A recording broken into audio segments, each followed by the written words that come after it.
Hello, hello, you guys. Another episode of the Well Balanced series.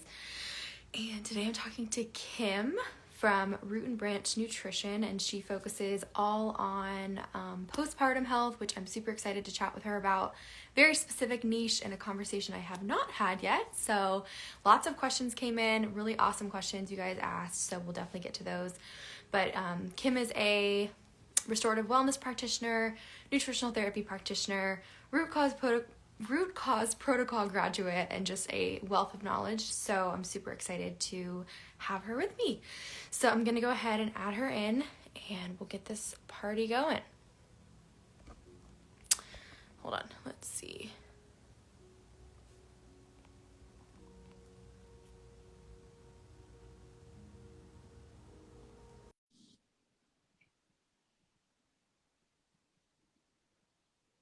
Never know with technology. Let's see here. There she is. Hey Hello, there. Kim. How are you? I am good. How are you? How are you feeling? Pretty good. I just ran to get a cough drop because I have like this tickle in my throat that won't go away. So sorry, but Oh my gosh, no. Do what you need to do. You got your tea, you got the setup going. got the tea. Yeah, all the things. But 'tis the season. Oh yes, I know. I had something like 2 weeks ago, and then I'm like, when am I gonna get something else? I'm paranoid, but I hopefully not. know. Hopefully not again soon. It's like, I mean, yeah, we're gonna get sick. Something's gonna come around. There's just always this time of year, so lots of preparation to. I'm very jealous though that you have a bathtub. I do not have a bathtub in my house, and I cannot take baths. Yeah. Oh, that would. I always like. I grew up with a tub, and like every place we've lived has had a tub, and like I always like think, I'm like, people don't have tubs, but you could do foot baths. I mean, Yeah, that's so true. We still. have like we're in like a little house, like two one. There's one bathroom, but it's just a shower, and we haven't like added on anything yet. So I'm like begging for the day when I get my bathtub, but it'll be extremely just it'll be the scene. So we'll hold out for that. They're the But best. yes. Um, well, I'm super excited to have you. It's nice to finally meet you for sure. Yeah. Where are you located at? I'm in New York, just like an hour outside of the city. So Oh, not New nice. York City, but not like upstate. Yeah, it's really pretty here. Yeah. Okay. I've only been Yeah. in New York a handful of times, but beautiful. I'm sure it's nice and cool this time of year. Yeah. We're like at probably peak foliage or just about there. So everything is like my window is just yellow, like everything out my window. So it's Oh, that's really, amazing. yeah, it's really nice. Where are you located? I am in Georgia.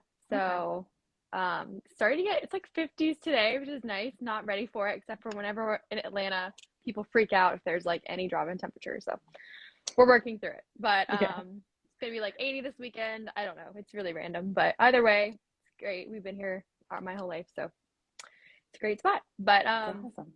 but anyways, let's dive in. Yeah. So how these calls go is typically, I always want to hear an introduction about you, what got you into the space. And I love seeing women niche down specifically. So I definitely want to know what kind of drew you to the postpartum niche. And then from all the questions that came in, we'll kind of break those down, just kind of talk about women's health in general. I think I would love to just see more, the transition of like pregnancy to postpartum and kind of obviously ending there. But anything that I think some women were asking, prep for that stage to get myself in a better place before if possible. So Hmm. sounds good to you? We'll rock and Sounds roll. great. Let's do All it. right, so go for it. Tell us about yourself. All right. Well, I'm Kim Perez. I own Root and Branch Nutrition. I opened my practice in 2015. So I went through the Nutritional Therapy Association program after like a long-winded kind of career change, did a master's program that was like in more like public health and just didn't feel right. I did like a couple internships and I was like, I just want to go deeper with people. So I graduated and like pretty immediately opened my practice. And initially it was like very focused on women's health, like a lot of things that I had personally went through, I wanted to help women with. So my history, like painful, really irregular periods, gut issues, anxiety, definitely some like healing from diet culture and body image stuff, all really looped into there too. And so, yeah, I started in 2015 and always, it was kind of always like it was always my passion project, but always like kind of on the side. I always had a bunch of different jobs and things like that. But then really everything shifted, like personally and professionally, when I got pregnant and when I had my son. So that was really what just pushed me, motivated me to niche down for postpartum, because I just realized, like, there's so much information. I think even not the best information, or like even enough information for pregnancy, but just so very little in terms of like prepare, like the whole spectrum of things, like really preparing your body, and like how Mm-hmm. that carries over into pregnancy, and then the postpartum. Like it's just like everyone praises and celebrates moms when they're pregnant, and then it's like as soon as they have the baby, nobody cares about the mom, really. I know it sounds like an exaggeration, but it's like all about the baby. And I did a lot of preparation, I did a lot of reading, I had a lot of functional nutrition education and all of this, but like I still hit postpartum and was like, what just happened? And felt really, I mean, I had a really great support system, but I still just felt like kind of, I don't know, like I was drowning a little bit. And this concept of like postpartum depletion, or, just the like symptoms that all kind of go along with that, really hit me hard. But it wasn't till like a year into postpartum that I kind of was like, oh, wow. I don't feel the way that I want to feel, or the way that I expected to feel. So, yeah, there was like a very intertwined journey of my healing and shifting and learning new things, as well as just like, okay, I need to do this in terms of like providing this information and support for other moms who are in this season too. I love that. Yeah, no, I think that just from all the accounts I've come across through the NTA and just all those other root, more functional approaches, like I love seeing women stepping up and educating and providing that knowledge gap, because I think that, I mean, I'm not a mom yet, but it's definitely something that, I'm thinking about, I'm trying to prepare for and make those decisions about, but also I think it's so scary because you just don't know what to expect, and everyone's reactions and processes and experience is so different, so it's just hard to find that support system. So I think that it's really awesome that you do kind of zone in on those women who need that support, because it's hard, I'm sure, to find that, and you feel kind of alone, I'm sure. Yeah, um yeah. And this, especially now, I mean, that whole, when you look at like the history of postpartum care and how we cared for mothers, like the concept of a village was really a thing. And now it's like we're so connected through social media and like the internet in general, but like we are so disconnected, and we've moved so far away, not just in the realm of pregnancy and postpartum and motherhood, but like in general, in terms of like health and true well-being and like social connection and all these things. We've moved so far away from like what our bodies were designed to thrive in. And so, if I can help to create that for women in a little bit of, what I do, and then also a lot of my work is obviously nutrition focused, but in terms of preparing for postpartum and things, like how to find your village, how to, find the people that are going to support you and all that, which I know we'll talk about. But yeah, it's yeah. just kind of, it's a small piece of what I feel is like a broader revolution of like taking back postpartum and that village and all of those, that deep nourishment that moms really need. No, I love that. And like you said, with the social media, like it's like you feel supported, you could feel like in a world of information and support, but then we don't know everyone on the internet, but also Yeah. the community that you have within your actual physical location is, and then of course family and friends, and that can be, I'm sure, very overwhelming. So um just regardless, still having a practitioner like you to kind of walk them through and support them is really awesome. So um, okay, so let's go from the pregnancy standpoint then. So, how to prepare your body for pregnancy, and then, of course, moving that into postpartum as well. That was something that people were curious about. Yeah. I really don't think there's that big of a difference, to be honest with you. I think the way that you like nourish yourself leading up to it, you're really want to support your fertility and like your just deepest nourishment, right? Like getting your body firing on all cylinders. So supporting things from the top down, healthy metabolic function, replenishing your nutrient stores, limiting the amount of stress on your body. Definitely like specific foods and nutrients that can be really great for like egg quality and things like that. But there's not much of a big difference. Of course, once you move into pregnancy, you're kind of working to navigate if you have nausea, morning sickness, food Right. aversions, things like that. But ideally, and this is where I think that there's a big gap, is that what's the conventional recommendation for like wanting to have a baby. It's like, okay, when you're ready, just go off of your birth control if you're on it and start a prenatal. Mm-hmm. And like, that's just not sufficient for enough women. So to really just focus on that like more holistic approach to preparing, strengthening, so that if you are dealing with symptoms in pregnancy, your body still is like strong and resilient and nourished, that it can kind of take some of that stress, right? So we can talk through like specific foods and nutrients, but really like a few of my biggest strategies for women is to just kind of like, at least in like a 6 month period before you're, wanting to try, if you have that, that amount of time, longer if you want, if you're, somebody, like you said, like it's in your future, you're thinking about it, but it's like Mm-hmm. not an immediate thing. Like there's so much you can start doing. Whether I started doing some preconception prep like 2 years, I knew like right when we were engaged and we were planning to get married, like that was kind of when I started a lot. So it's not, you can't go wrong by doing that. But a Yeah. few big things I think for women are to just reevaluate like your approach to like how you're caring for your body right now and how you're nourishing your body. And so a few big things in that realm is just food and nourishment and making sure that your body's fully nourished. I tell women like one of the best things that you can do is stop dieting. Like stop restricting yourself of food and energy and nutrients and putting that pressure on yourself. Working to shift your diet so that you're getting lots of nutrition and you're not putting that stress on yourself. And also looking at like your whole stress load, like what does your exercise Mm-hmm. routine look like, maybe even branching out beyond these things, but like your where you're living and your job, like you could really get into a lot, but like making sure that like your stress load is in a good place and your body feels good and you're not having like a ton of symptoms. And there's some key like signs and things that you can look at, but that's really the big overarching goal. Strengthen your body, nourish your body, and also work on like the mental health and emotional piece with like your stress as well moving into pregnancy. No, I love that. I think, yeah, the diet culture has wrecked so many of us, and we've all been there. And, it's just a matter of getting out of that stage. I think, well, one of the questions too is, how can you manage even postpartum, but even I'm sure during pregnancy, like you want to heal your metabolism, you want to do all the right things, but then you're also struggling mentally with all the weight and all the changes occurring within motherhood and just all of that. So, like, what would you say to somebody who's kind of trying to just navigate this whole new world and break away, but also support and, do all of that? Yeah, that can be really difficult. I think, depending on when you're coming across the information, like obviously the optimal thing to do would be like work on lots of metabolic healing before you're pregnant. So many women don't have that opportunity. I know for Right. me, I didn't even start digging into this stuff until I was postpartum, and I was like, whoa, I've been dieting over half my life at that point, even though I'd healed.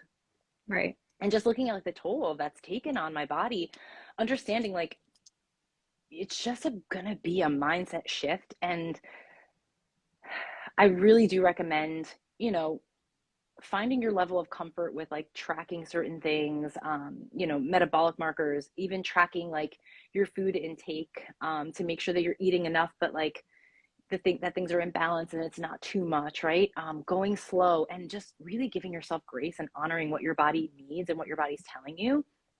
Um, I think that something that comes up time and time again, and I get this question a lot, and like a lot of my clients are in this space too, where they're like, I really don't feel good in this body, but like I recognize that I need to heal and I'm depleted. How do you kind of find the balance? And so that's where like a lot of personal tweaks have to come in. But I have pretty much all of my clients, we talk a lot about emotional work and Mm-hmm. mindset work. And for those of us who have been in diet culture for so long, and like these beliefs and thoughts are so ingrained in us and like in everyone around us, you start to see like how from like social media to like conversations in your friends and family, like you have to really work to move away with that and learn to, again, honor your body, nourish your body, no matter what it looks like.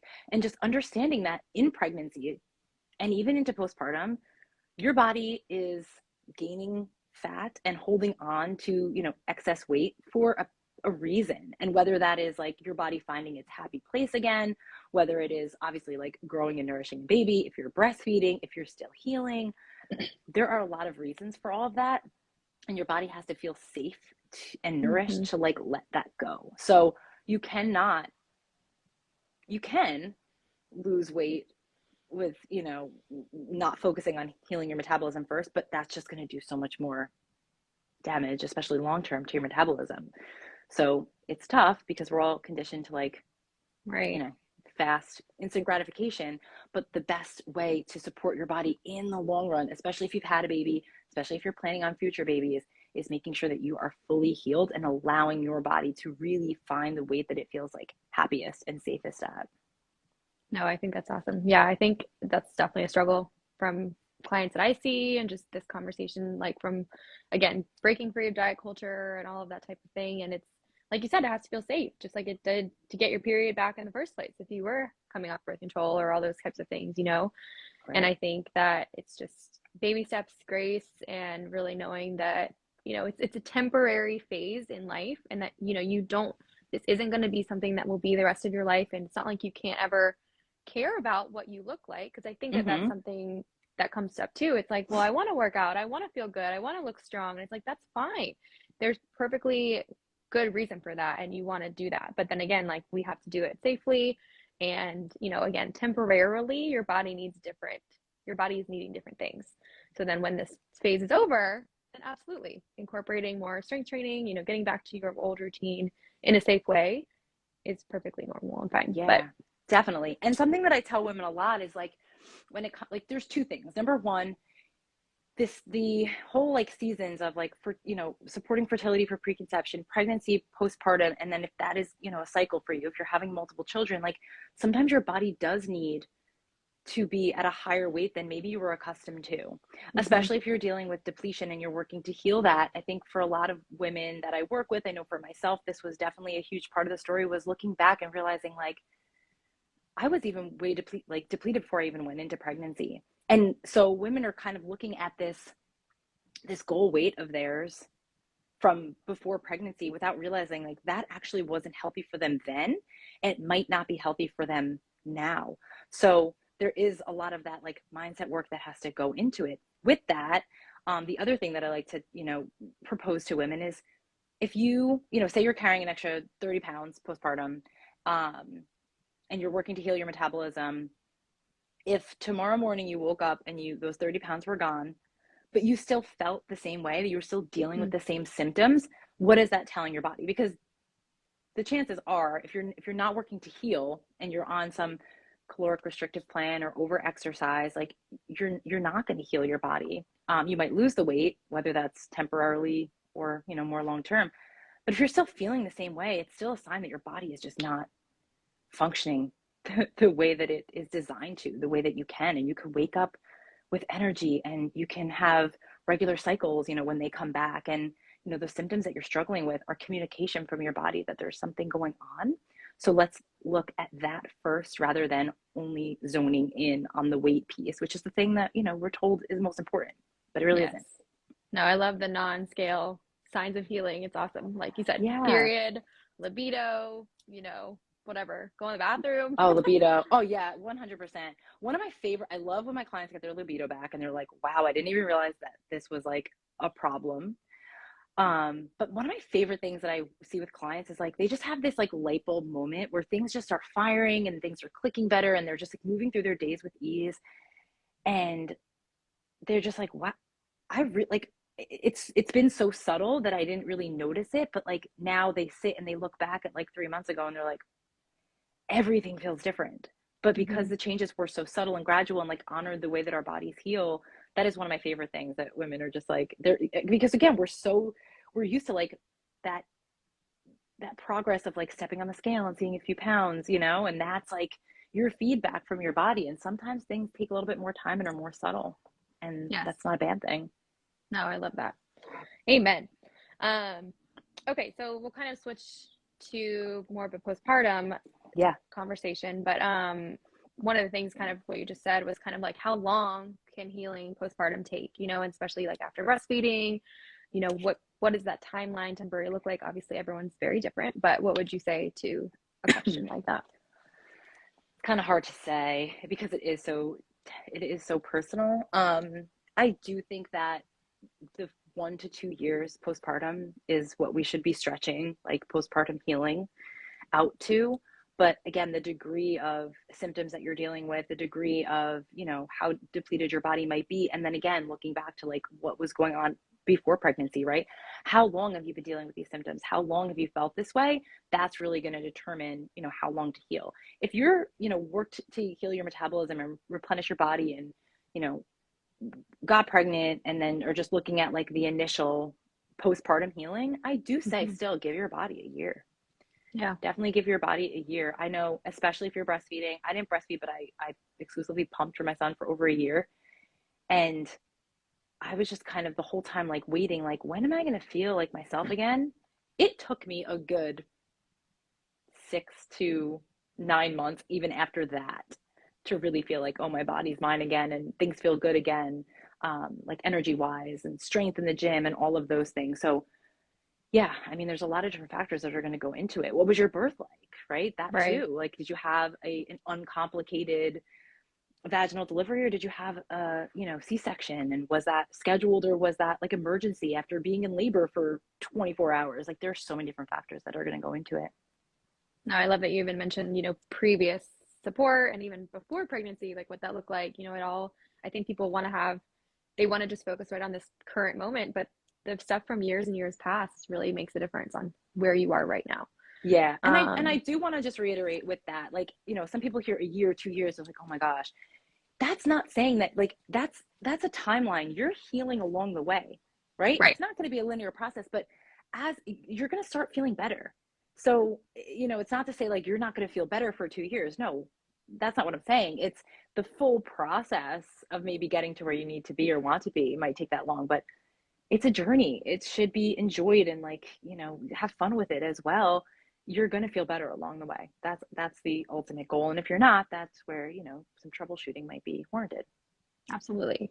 So on that note too, someone was asking, what are good indicators and basically things that I can tell to know that she's on the right track for healing and, things are getting renourished and things like that. What markers do you typically encourage clients to look for? Yeah, this is where a couple of things come into play. So number one, looking at your sleep. If you're up a lot through the night because of your baby, you're not going to probably notice your energy drastically improving. You're not going to notice like you're sleeping better, right? So there's that. And also breastfeeding. Mm-hmm. And sometimes those two things are going to go hand in hand. Beyond that, or, as you're getting better sleep, longer stretches, looking at things like measuring certain markers can be really helpful. Like your basal body temperature is a really good one, especially as your cycle comes back. But I really like to look at just like the, not specifically measurable things. So your energy, your appetite, right? A lot of women experience like their appetite, especially if they're breastfeeding, is like out of control. And that's a sign from your body. But beyond that, a lot of women struggle with very low appetite, like not waking up feeling hungry, not feeling hungry through the day. So that's something to look at, along with like your cravings for certain foods. That's something else to look at. Again, sleep, libido is a huge one. And then with that, as your cycle comes back, your cycle health, is it Right. coming back and is it regular? Is it, relatively symptom free? Those are all really good markers to see like what your body is doing and how it's functioning from the inside out. I love that. Yeah. Cycle health, I think too. And, on average, what's typical that you might see somebody get their cycle back, whether, post breastfeeding and things like that? Do you have any insight there or things they could do? Yeah. So if somebody's not breastfeeding, they might get their cycle back as soon as 6 weeks. And then the degree of breastfeeding really does matter. I actually have a post that I did in collaboration with a IBCLC on my feed, all about postpartum periods. So I can share that Perfect. in my stories today. And that's really great. But then again, the degree of breastfeeding is going to really impact things, especially night nursing. My kind of red flag is if somebody stops nursing and doesn't get their cycle back within like a few months, right? I think like the gold standard typically for the menstrual cycle, whether you're, working to like heal your metabolism or starting new supplements or herbs, like is to give things 3 cycles. So if Right. mom stops breastfeeding and she doesn't get her cycle back within those 3 months, that's where we're going to look a little bit deeper. And typically it's an ovulation issue. Obviously you need to ovulate, ideally need to ovulate in order to have a true cycle, a true period. So we want to make sure that the body has the energy, the nutrients, and like feels safe to ovulate again. That's why, in the postpartum period, it is obviously normal to not get your cycle back for some time because your body knows you just had a baby. You might still be Right. like nourishing that baby, like we're not ready. And so it will prolong that. But yeah, after like 3 months is when I'm looking at things. Okay. Good to know. Okay, so tips for quick snacks packed with nutrition for fast energy for, I mean, like you were saying, nutrition kind of flows from pregnancy to postpartum, but anything in particular for either stage? Yeah. Similarly across the board, obviously for postpartum, you want foods that are easy in that they are like one-handed and like quick to grab or quick to assemble. Right. Um, and also like really warming foods. A couple of my favorite things throughout, again, like just like the nutrient rich, quick foods that you can do. Bone broth is wonderful, like bone broth with a piece of fruit. Like that's pretty easy and quick to do. Um, I really love beef jerky. I know, like even now, Love I it. always have like a box of Epic bars and an Epic bar like in my purse, in my diaper bag, like wherever I'm going, I have one, as like emergency fuel. But beef jerky, fruit of all kinds, cheese, especially like again, take that as easy as you need to get it. If you need to like buy a block of cheese and like cut it up for yourself, where you need to buy individually wrapped pieces. Same thing with yogurt. Like I always have a large thing of yogurt, but then I also have yogurt cups that are in there too, so I can just grab them. Um, Really like all those dairy foods, especially, as long as you're tolerating them well, but so nourishing. So yogurt, cottage cheese, a glass of milk. Um, there's obviously things that you can prep ahead if you have, it doesn't take a lot of time, but like overnight oats are a great thing. I have a recipe in my fourth trimester guide. I have a lot of recipes actually, but I have a recipe for these like snack bites. They're like lactation bites, Ooh, yeah. but made with like oats and coconut butter and cinnamon and different ingredients in there. And I, especially early postpartum, would prep a huge tray of those and have them in the fridge so I could grab them. Um, Fruit juice gelatin gummies are also really great. You can prep those. They take like 5 minutes, put them in the fridge, easy to Yeah, I love grab. those. Yeah. What else? Cold cuts are wonderful, like uncured turkey and chicken. Another thing you can prep in bulk is like chicken salad or tuna salad or Hmm. egg salad, and then again you can like grab that with plantain chips or fruit or make a sandwich. So No, yeah, I I'm a think I'm that a fan of like simple, quick grab, but also like a little bit of prep if you can, and that's where you ask for help and you get help from your village in terms of setting yourself up to be nourished. No, I love that. Yeah. And I think that I've seen so many women, do a lot of prep final few weeks just to make food, like chili, soups. Mm-hmm. They can reheat, and I'm sure that's a game changer because, like, even just being a normal non-mom, trying to eat over here, it can get stressful. So it's definitely, I'm sure, way harder when you have obviously all that new responsibility. So anything you can do to take that stress off for yourself and ask for help, I think that's amazing too. When women reach out and actually they get the help that they need, and that's really important. So, um, okay, so hair loss is definitely one of the common Mm. questions. Just how to support it, how to prevent it. Any knowledge? Of course, you have knowledge on it. Any insight on that? Yeah, I think women don't want to hear this. There is a degree of postpartum hair loss. It's going to be pretty normal. It can be distressing. The telltale signs to look for is if it's like really like if you're losing a lot of hair and that's prolonged, right? Um, Initially, women might have it happen around like 3 to 4 months. It's like a few months and then they notice growth. That can be pretty normal. Really, what it's going to come down to is like energy, nutrients, and with that, your stress. Um, Mm-hmm. and sometimes in that, you're also looking at the thyroid. So for some women, they can develop thyroid issues postpartum. So it's something that, I wish was standard in terms of follow up for postpartum. Sometimes you have to ask for it just to get a full thyroid panel. I also use HTMA, hair tissue mineral testing, in my practice, which I love. because a lot of times it comes down to, depletion of certain nutrients, mineral imbalances that are at the root, or simply just not eating enough. Like how many times I Right. see women, they're like, what supplement, should I take? And they're eating like 1,500 calories a day. Sometimes that's just the answer. Like that can often be the answer for a lot of symptoms.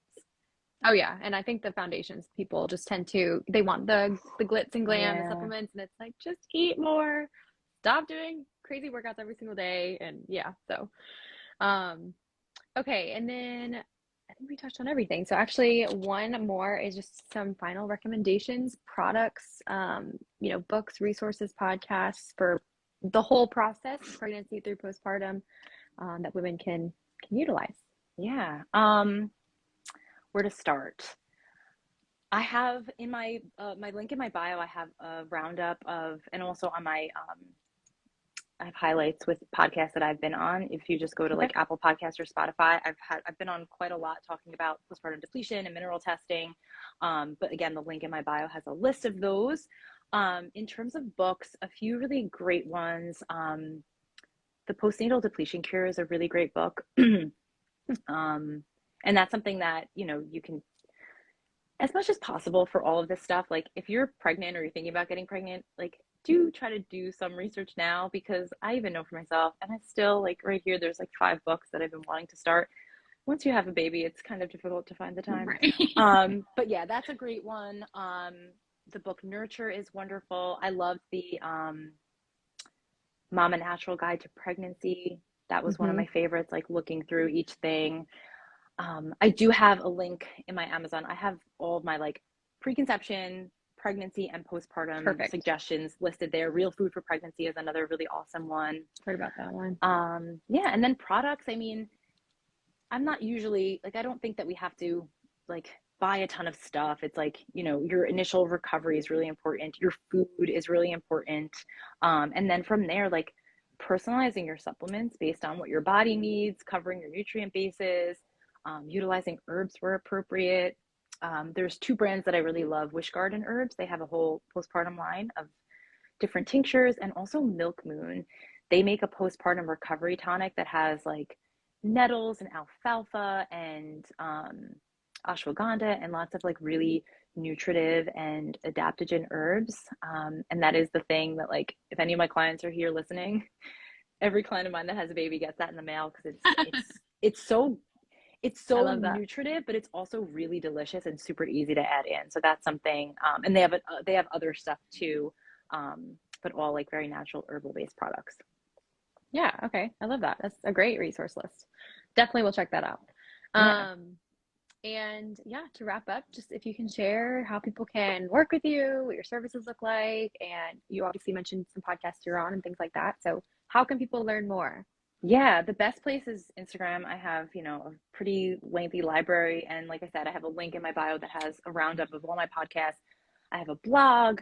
And then I also have 2 options for working with me. I work one-on-one, and I also have a online course, Nourished Roots. And then with both of those options, I, try to bridge in some community to that. So those that work with me in any capacity, I do have a private community where I do, additional things like Q&As and post resources and stuff like that. But as of right now, those are the big 2 things. Hey, it's okay. One thing, we're all just growing one thing at a time, you know? So Yeah, much to do. yeah, it's a I lot. can't- I know. If I could actualize everything I wanted in my head, but again, gotta be realistic. Yes, amen. Well, it was so nice talking with you, and this conversation was awesome. I'm gonna post it to my feed, and then I also upload them to YouTube. So if anyone ever wants to check it out, but I look forward to continuing to support you, and Thank definitely you. will be Thanks for reaching having out, me. Yes, hopefully yes. soon. But Awesome. Thank you thank for you, Kim. having me. Talk Of soon. course. Bye. Bye.